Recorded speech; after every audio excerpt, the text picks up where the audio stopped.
Hello everyone, Bangabhasha and কর্মসন্ধান একাডেমিতে আপনাদের স্বাগত জানাই। আজকে আমরা জেনারেল নলেজের গুরুত্বপূর্ণ কিছু প্রশ্ন নিয়ে আলোচনা করব।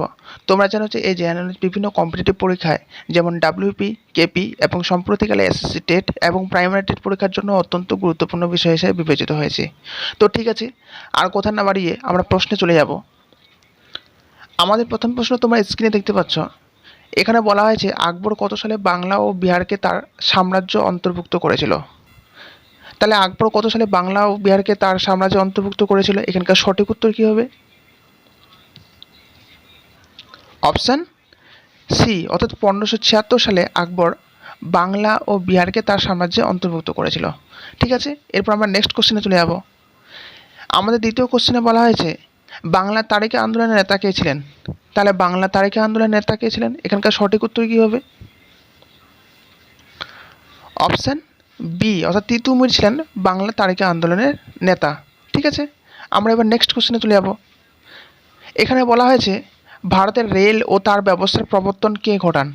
তাহলে ভারতের রেল ও তার ব্যবস্থার প্রবর্তন কে ঘটান? এখানকার সঠিক উত্তর কী হবে? অপশান এ, অর্থাৎ লর্ড ডালহৌসি ভারতের রেল ও তার ব্যবস্থার প্রবর্তন ঘটান। ঠিক আছে, আমরা এবার নেক্সট কোশ্চেন দেখে নেব। এখানে বলা হয়েছে হিতবাদী পত্রিকা কে সম্পাদনা করেন?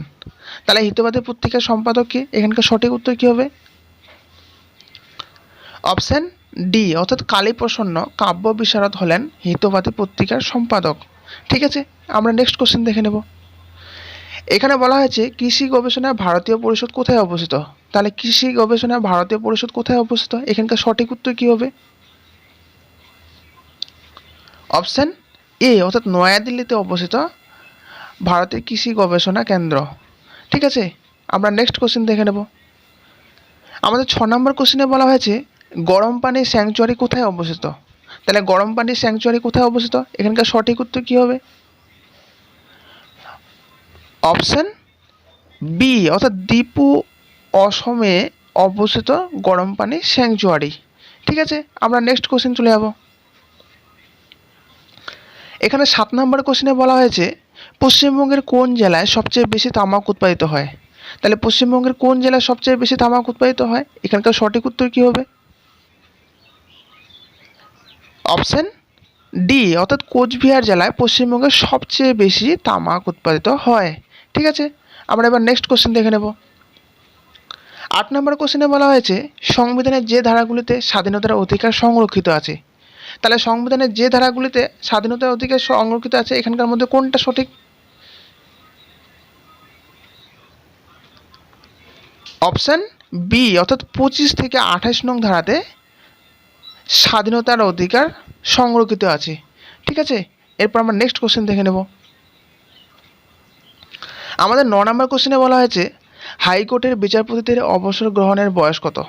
তাহলে হাইকোর্টের বিচারপতিদের অবসর গ্রহণের বয়স কত? এখানকার সঠিক উত্তর কী হবে? অপশান এ, অর্থাৎ 62 বছর হলো হাইকোর্টের বিচারপতিদের অবসর গ্রহণের বয়স। ঠিক আছে, আমরা নেক্সট কোশ্চেন দেখে নেব। 10 নম্বর কোশ্চেনে বলা হয়েছে রাজ্য সরকারের সর্বোচ্চ আইনজ্ঞ আধিকারিক কে? তাহলে রাজ্য সরকারের সর্বোচ্চ আইনজ্ঞ আধিকারিক কে? এখানকার সঠিক উত্তর কী হবে? অপশান এ, অর্থাৎ অ্যাডভোকেট জেনারেল হলো রাজ্য সরকারের সর্বোচ্চ আইনজ্ঞ আধিকারিক। ঠিক আছে, আমরা এবার 11 নম্বর কোশ্চেনে চলে যাব। এখানে বলা হয়েছে স্টেট ব্যাংক অফ ইন্ডিয়া কবে গঠিত হয়? তাহলে স্টেট ব্যাংক অফ ইন্ডিয়া কবে গঠিত হয়? এখানকার সঠিক উত্তর কী হবে? অপশান সি, অর্থাৎ 1 জুলাই 1955 সালে স্টেট ব্যাংক অফ ইন্ডিয়া গঠিত হয়। ঠিক আছে, আমরা নেক্সট কোশ্চেন চলে যাব। এখানে বলা হয়েছে মানুষের শরীরের স্বাভাবিক তাপমাত্রা হলো, তাহলে মানুষের শরীরে স্বাভাবিক তাপমাত্রা কত? এখানকার সঠিক উত্তর কী হবে? অপশান এ, অর্থাৎ 98.6 ডিগ্রি ফারেনহাইট হলো মানুষের শরীরে স্বাভাবিক তাপমাত্রা। ঠিক আছে, আমরা নেক্সট কোশ্চেন চলে যাব।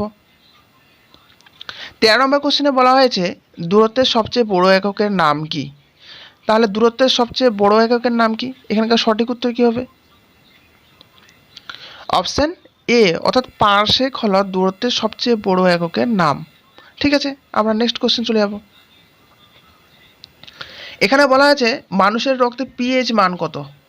তাহলে মানুষের রক্তে পিএইচ মান কত, এখানকার সঠিক উত্তর কী হবে? তোমরা সকলেই জানো যে মানুষের রক্তে পিএইচ এর মান 7.5, অর্থাৎ অপশান সি সঠিক অ্যান্সার। ঠিক আছে, আমরা নেক্সট কোশ্চেন দেখে নেব।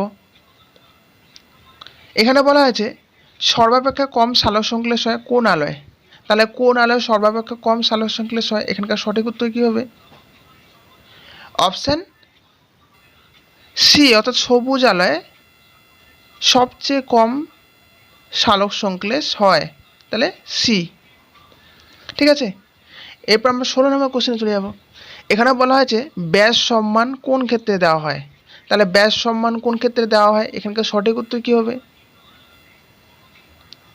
অপশান ডি, অর্থাৎ হিন্দি সাহিত্যে বিশেষ অবদানের জন্য আমাদের এই ব্যাস সম্মান পুরস্কার দেওয়া হয়। ঠিক আছে, আমরা 17 নম্বর কোশ্চেন দেখে নেব। এখানে বলা হয়েছে শ্রীপান্থ কার ছদ্মনাম। তাহলে শ্রীপান্থ কার ছদ্মনাম, এখানকার সঠিক উত্তর কী হবে? অপশান এ, অর্থাৎ নিখিল সরকারের ছদ্মনাম হচ্ছে শ্রীপান্থ। ঠিক আছে, আমরা এবার 18 নম্বর কোশ্চেন চলে যাব। এখানে বলা হয়েছে ক্রিকেট মাই স্টাইল গ্রন্থটির লেখক কে। তাহলে ক্রিকেট মাই স্টাইল গ্রন্থটির লেখক কে, এখানকার সঠিক উত্তর কী হবে? তোমরা সকলে জানো যে অপশান এ, অর্থাৎ কপিল দেব হলো ক্রিকেট মাই স্টাইল গ্রন্থটির লেখক। ঠিক আছে, আমরা এবার নেক্সট কোশ্চেন চলে যাব। এখানে বলা হয়েছে আলোমারা প্রথম ভারতের সবাক চলচ্চিত্র কত সালে তৈরি হয়। তাহলে আলোমারা যেটি ভারতের প্রথম সবাক চলচ্চিত্র, সেটি কত সালে তৈরি হয়, এখানকার সঠিক উত্তর কী হবে? অপশান সি, অর্থাৎ 1931 সালে আলোমারা, যেটি ভারতের প্রথম সবাক চলচ্চিত্র, এটি তৈরি হয়। ঠিক আছে, এরপর আমরা আজকের লাস্ট কোশ্চেন অর্থাৎ 20 নম্বর কোশ্চেনে চলে যাব। এখানে বলা হয়েছে কোন দিনটিকে আমরা শিক্ষক দিবস হিসেবে পালন করি। তাহলে কোন দিনটিকে আমরা শিক্ষক দিবস হিসেবে পালন করি, এটা তোমাদের সকলেই জানো। তাহলে সঠিক উত্তর কী হবে? অপশান সি, অর্থাৎ 5ই সেপ্টেম্বর তারিখে আমরা শিক্ষক দিবস হিসেবে পালন করি।